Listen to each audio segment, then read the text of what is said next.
ಶಿಥಿಲಾವಸ್ಥೆ ತಲುಪಿದ್ದಂತಹ water tank ತೆರವು ಕಾರ್ಯ over head water tank ತೆರವಿಗೆ ಜಿಬಿಎ ಮುಂದಾಗಿದೆ.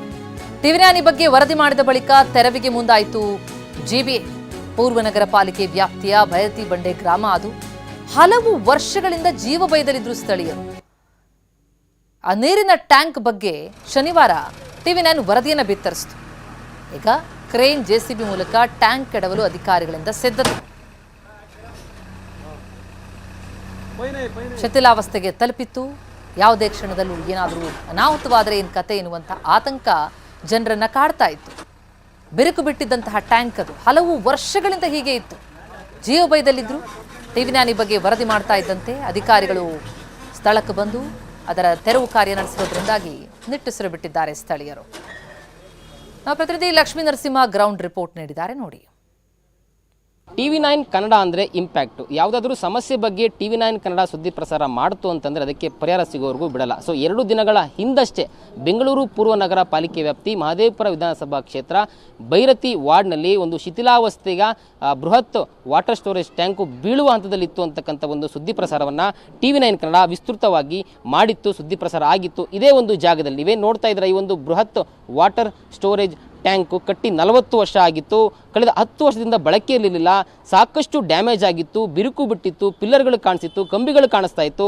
ಸೊ ಸುತ್ತಮುತ್ತಕ್ಕಂಥ 50ಕ್ಕೂ ಹೆಚ್ಚು ಕುಟುಂಬಗಳು ಭಯದಲ್ಲಿ ಇಲ್ಲಿ ಜೀವನ ಮಾಡ್ತಾ ಇದ್ರು. ಯಾವಾಗ ಬೀಳುತ್ತೆ ಇದು ಅಂತಕ್ಕಂಥ ಒಂದು ಆತಂಕದಲ್ಲಿ ಜೀವನ ಮಾಡ್ತಾ ಇದ್ರು. ಈ ಬಗ್ಗೆ ಟಿವಿ9 ಕನ್ನಡ 2 ದಿನಗಳ ಹಿಂದಷ್ಟೇ ಸುದ್ದಿ ಪ್ರಸಾರ ಮಾಡಿತ್ತು. ಸಂಬಂಧಪಟ್ಟ ಅಧಿಕಾರಿಗಳು ಕೂಡ ಅಂದರೆ ಬೆಂಗಳೂರು ಪೂರ್ವ ನಗರ ಪಾಲಿಕೆ ಅಧಿಕಾರಿಗಳು ಕೂಡ ಈ ಒಂದು ವಿಚಾರವನ್ನು ಅವರ ಗಮನಕ್ಕೆ ತಂದಿತ್ತು. ಸೊ ಅಧಿಕಾರಿಗಳು ಇದಕ್ಕೆ ಸ್ಪಂದಿಸಿದ್ದಾರೆ. ಅವರು ಸದ್ಯಕ್ಕೆ ಸ್ಥಳಕ್ಕೆ ಬಂದು ಜೆಸಿಬಿ ಮುಖಾಂತರ ಮತ್ತೆ ಸ್ಥಳೀಯ ಮಟ್ಟದ ಅಧಿಕಾರಿಗಳು ಮತ್ತೆ ಇಲ್ಲಿರ್ತಕ್ಕಂಥ ಕಾರ್ಯಪಾಲಕ ಇಂಜಿನಿಯರ್ ನೇತೃತ್ವದಲ್ಲಿ ಕಾರ್ಯಾಚರಣೆ ಆರಂಭವಾಗಿದೆ. ಇವತ್ತು ಸಂಜೆಯೊಳಗಡೆ ಈ ಒಂದು ಪೂರ್ತಿ ಏನು ವಾಟರ್ ಸ್ಟೋರೇಜ್ ಟ್ಯಾಂಕ್ ಏನು ಕಾಣಿಸ್ತಾ ಇದೆ ಅದನ್ನು ಡೆಮಾಲಿಷ್ ಮಾಡೋದಕ್ಕೆ ಸಕಲ ವ್ಯವಸ್ಥೆಯನ್ನು ಕೂಡ ಮಾಡಿಕೊಂಡಿದ್ದಾರೆ. ಈ ಮೂಲಕ ಇಲ್ಲಿ ಭೈರತಿ ಬಂಡೆ ಏನು ಗ್ರಾಮದಲ್ಲಿ ಈ ಒಂದು ವಾಟರ್ ಸ್ಟೋರೇಜ್ ಟ್ಯಾಂಕ್ ಇತ್ತು, ಬೀಳುವ ಒಂದು ಸ್ಥಿತಿಯಲ್ಲಿತ್ತು, ಅದನ್ನು ಡೆಮಾಲಿಷ್ ಮಾಡ್ತಕ್ಕಂಥ ಕಾರ್ಯ ಆರಂಭವಾಗಿದೆ. ಇಲ್ಲಿರ್ತಕ್ಕಂಥ 50ಕ್ಕೂ ಹೆಚ್ಚು ಕುಟುಂಬಗಳು, ಪಕ್ಕದಲ್ಲೇ ಶಾಲೆ ಕೂಡ ಇತ್ತು, ಅವರೆಲ್ಲರೂ ಕೂಡ ನಿಟ್ಟುಸಿರು ಬಿಡ್ತಾ ಇದ್ದಾರೆ. ಯಾಕಂದರೆ ಕೊನೆಗೂ ಕೂಡ ಈ ಒಂದು ವಾಟರ್ ಸ್ಟೋರೇಜ್ ಟ್ಯಾಂಕು ತೆರವು ಆಗ್ತಾ ಇದೆ, ಡೆಮಾಲಿಷ್ ಆಗ್ತದೆ, ನಮ್ಮ ಜೀವ ಉಳಿಯುತ್ತೆ ಅಂತಕ್ಕಂಥ ಒಂದು ನಿಟ್ಟುಸಿರನ್ನ ಬಿಡ್ತಾ ಇದ್ದಾರೆ. ಸ್ಥಳದಲ್ಲಿ ಕಾರ್ಯಪಾಲಕ ಇಂಜಿನಿಯರ್ ಅವರು ಇದ್ದಾರೆ. ಸೊ ಅವ್ರನ್ನ ಮಾತಾಡ್ತಾ ಹೋಗ್ತೀನಿ. ಸರ್, ಈ ಒಂದು ವಾಟರ್ ಸ್ಟೋರೇಜ್ ಟ್ಯಾಂಕು ತುಂಬ ವರ್ಷಗಳಿಂದ ಇತ್ತು, ಹಾಳಾಗಿತ್ತು, ನಿರುಪಯುಕ್ತ ಸ್ಥಿತಿಯಲ್ಲಿ ಕೂಡ ಇತ್ತು. ಸೊ ತಮ್ಮ ಗಮನಕ್ಕೆ ಬಂತು.